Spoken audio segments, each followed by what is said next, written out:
There is something quietly beautiful about growing older together. After decades of shared mornings, familiar routines, small jokes that don't need explaining, and the kind of companionship that only time can weave, two people can build a bond that feels less like fireworks and more like a steady lamp.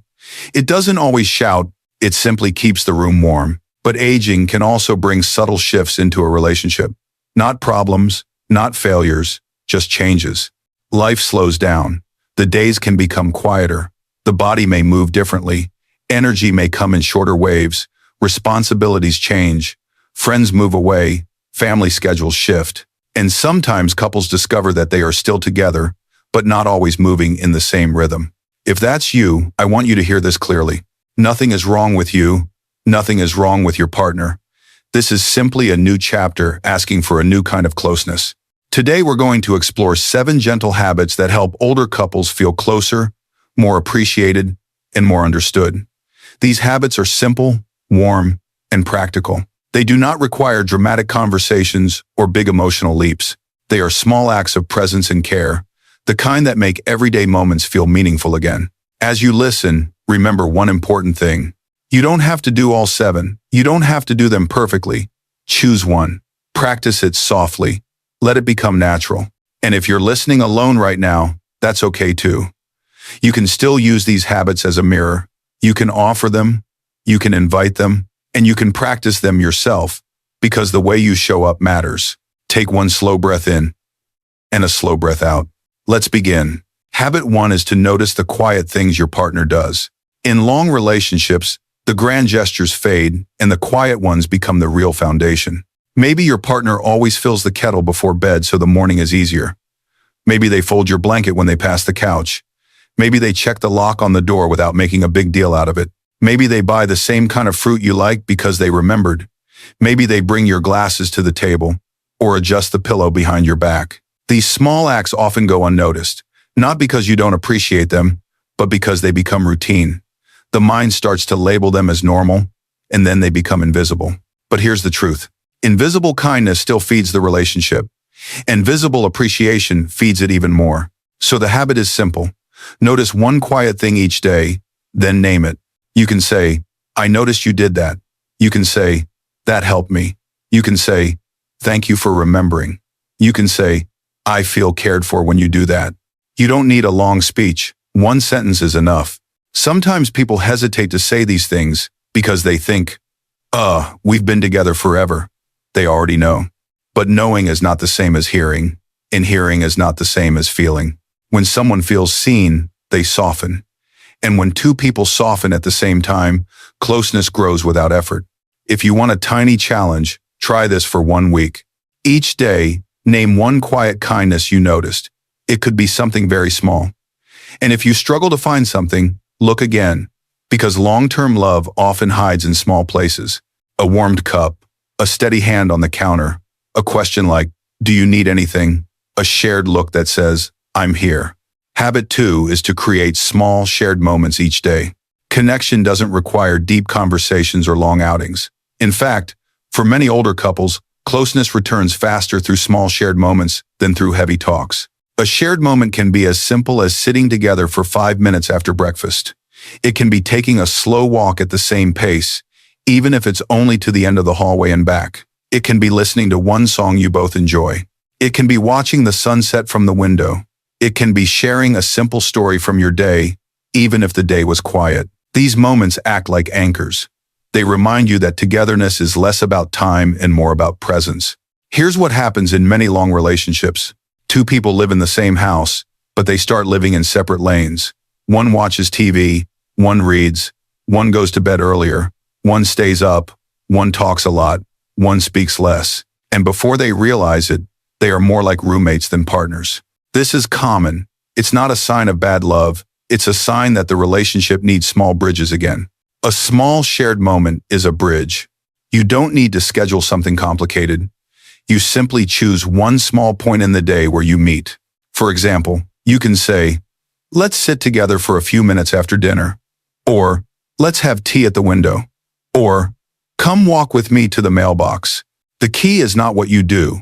The key is that you do it together, at the same pace, without pressure. And if your partner doesn't respond right away, stay gentle. Some people need time to adjust. You can invite without demanding. Sometimes closeness returns because one person calmly creates space for it. Habit 3 is to ask small, caring questions again. After many years together, partners sometimes stop asking questions, not out of neglect, but out of comfort. You think you already know everything. But curiosity is one of the softest ways to show love. Curiosity says, "You are still interesting to me." Curiosity says, "Your inner world still matters." Curiosity says, "I'm not taking you for granted." Small questions can change the tone of a whole day. How are you feeling today? What's on your mind this morning? What would make today easier for you? Do you want quiet right now, or do you want company? What are you looking forward to this week? What would you like to eat later? Notice something important. These questions are not about problem solving. They're about presence. Sometimes your partner will answer with something simple. "I'm okay. I'm tired. Nothing much." That's fine. Your job is not to dig. Your job is to open the door. When someone feels listened to, they naturally open up over time. They feel valued. They feel important. If your relationship has become quiet, questions are a gentle way to bring conversation back without forcing it. Here's a helpful tip for older couples. Ask one question, then give time. Don't ask 5 questions in a row like an interview. Let the moment breathe. And if your partner shares something emotional, you don't have to fix it.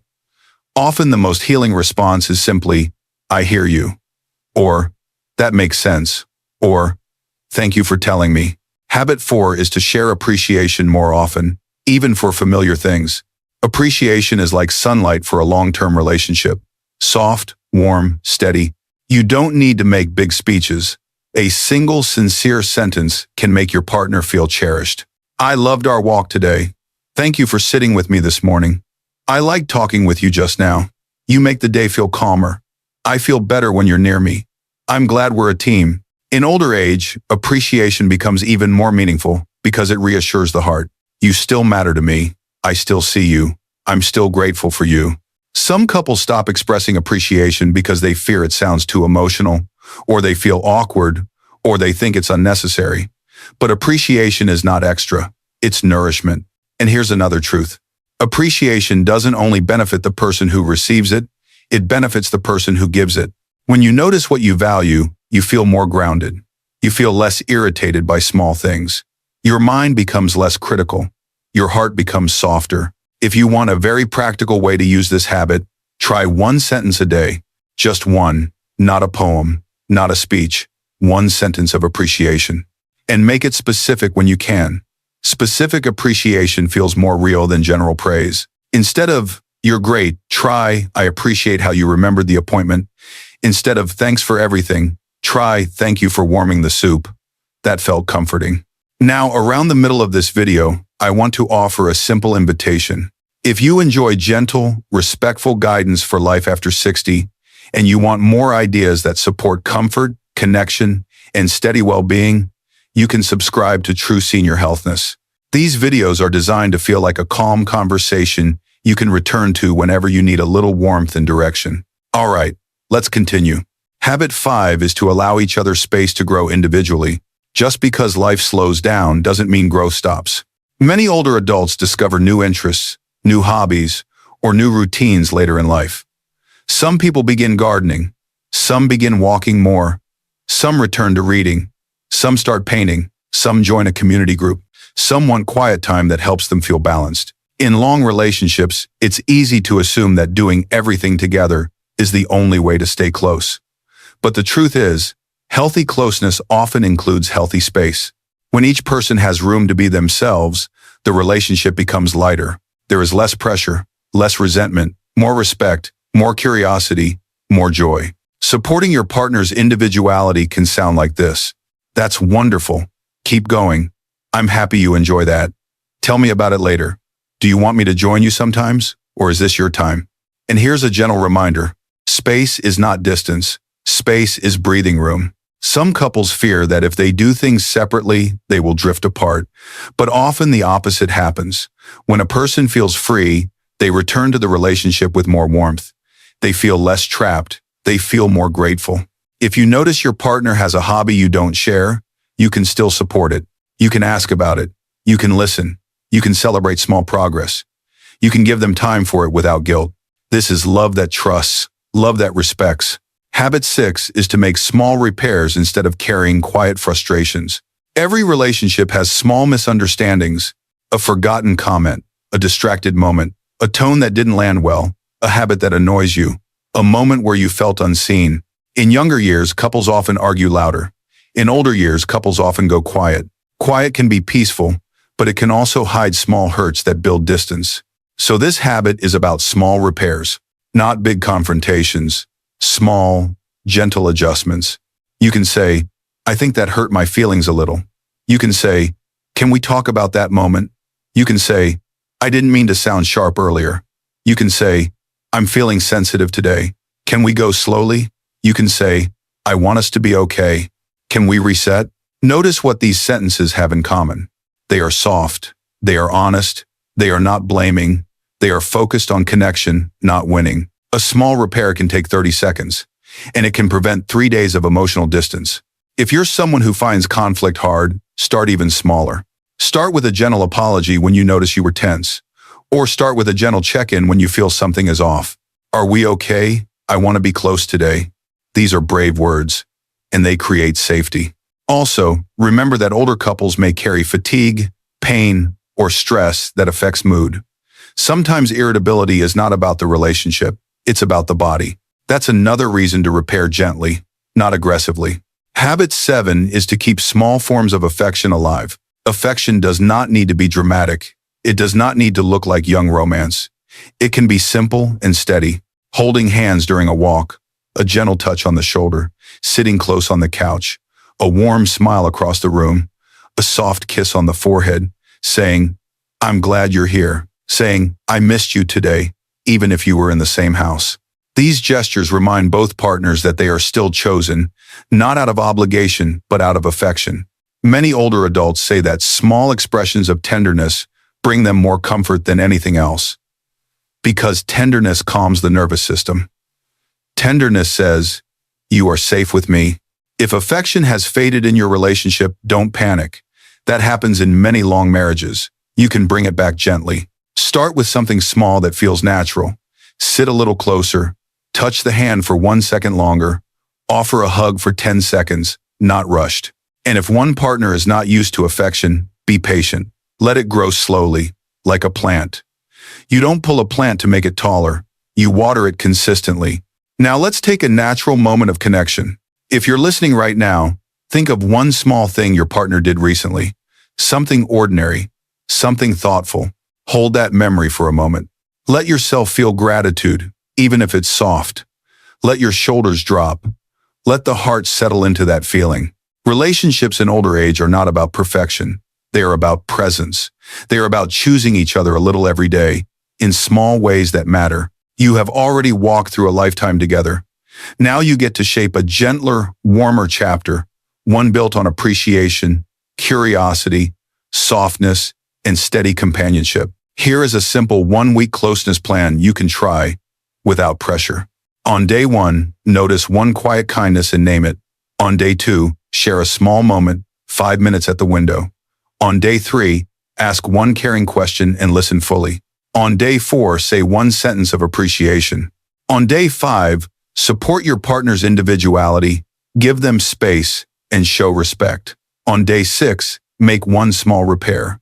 Even if it's just, I'm sorry I sounded sharp. On day 7, offer one small act of affection, like holding hands or sitting close. Then repeat the week, or choose the habit that felt most natural and keep it. Small habits create big change because they build trust.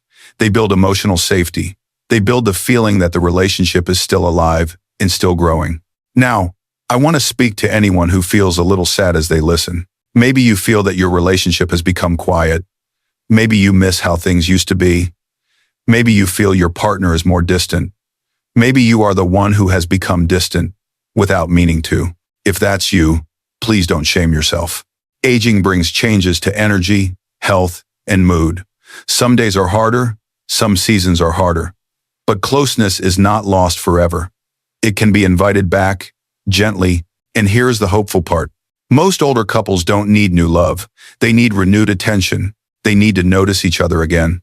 They need to slow down enough to feel what is still there. Because under the routines, under the habits, under the quiet, there is often a deep bond that never left. It's simply waiting to be touched again by presence. So tonight or tomorrow morning, try one small thing. Say, "Thank you for being here." Ask, "How are you feeling today?" Sit together for 5 minutes. Hold hands for a moment. Make one small repair. Offer one small kindness. Then let it be enough. Closeness at this stage of life is not about doing more. It's about feeling more. It's about making the ordinary moments soft again. It's about turning routines into small rituals. It's about letting love become simpler, quieter, and more present. You and your partner have already faced life side by side. You have shared stories, seasons, challenges, and joys. You have learned each other's rhythms, and now, with a few gentle habits, you can deepen your connection even further. Take your time, speak softly, notice the little things, support each other's growth, repair small moments with kindness, and keep tenderness alive. Because the love that lasts is not built only on passion, it's built on presence. And presence is something you can practice, one gentle day at a time.